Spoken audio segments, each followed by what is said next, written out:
Are you looking for a low density wig? Let me introduce you to Mallorca, Belle Tress, and Oyster Gray. So if you're gray, but they have many other colors, this is a great one. The fibers in this are really super soft.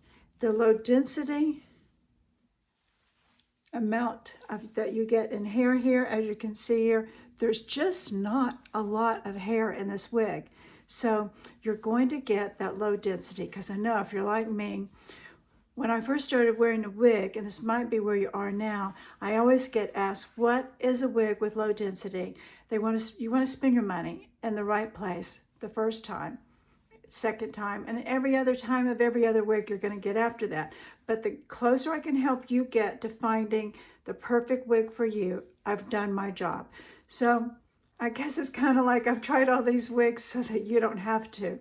I've tried a lot of, in the very beginning, of wigs that you're looking for the holy grail of low density. I know, everybody is.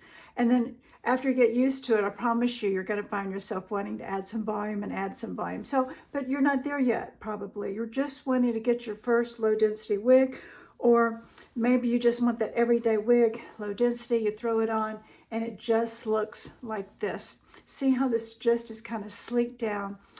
I'll show you here. See how when I tuck it behind my ear, how easy that goes, how it still all lays down here, because there's not a lot of hair there. It's low density. It's not thick. There's zero permatease in this, zero permatease. And take a look at the dimension in this. So what I love about this gray, I will have to say, this is going to be kind of in the sense of a fashion gray. It almost looks like when you're growing your hair out and you have white hair and then blonde hair down on the bottom, or whatever color that you had prior to growing that gray out. Well, a lot of times ladies will go in to spend a lot of money to transition their grays with that red or brown or blonde on the ends, and they'll do something like this with highlights of whites and silvers and grays and browns. And you can see here there's kind of like white, and especially the way they did I love the way they did along the hairline, where it's all mixed, the different. I like it when there's more light towards the face. So you have that lighter piece in the front, then you have a low light and a highlight and a low light, and it just transitions all the way back like that in the wig. So it's really pretty, really dimensional.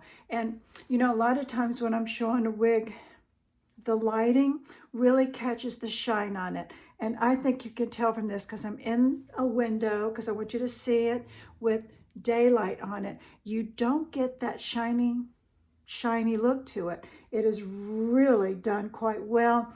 It has a lot of movement. So you can see here, the back.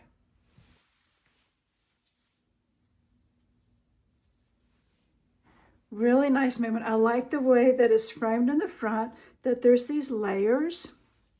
That's really nice in face framing, and just this nice flip into the neck. I think that's very flattering. If you wanted to, this is going to be an easy one. Wearing a headband with, putting some clips in it, just pull that back. And again, you can see how low density it is, because see, even when I pull it back, how flat it will lie. So I promise you, it's really low density. And you could train this if you want this to go up more and back.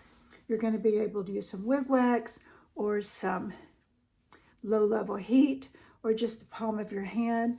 A lot of times if you put your hand in there, the heat of your hand and pressing, it's kind of like you're training those fibers in the front to go back, not to go forward, but to go back. And then you'll be able to get more of this little lift up here on the front, because see how it has that perfect hairline? And I'm going to get in here close, because you see that? How it looks like it's growing out of my skin and head. So that is a great hairline, great ear tuck, wonderful low density wig. You gotta check this one out. I'm gonna leave the link below so that you can go right to it, check it out, and see all the others. Maybe Oyster Gray isn't your oyster, but there's gonna be a lot of good colors there for you to check out. This is great. Thank you for joining today to watch this, and I'll see you in the next video, my darlings, doing.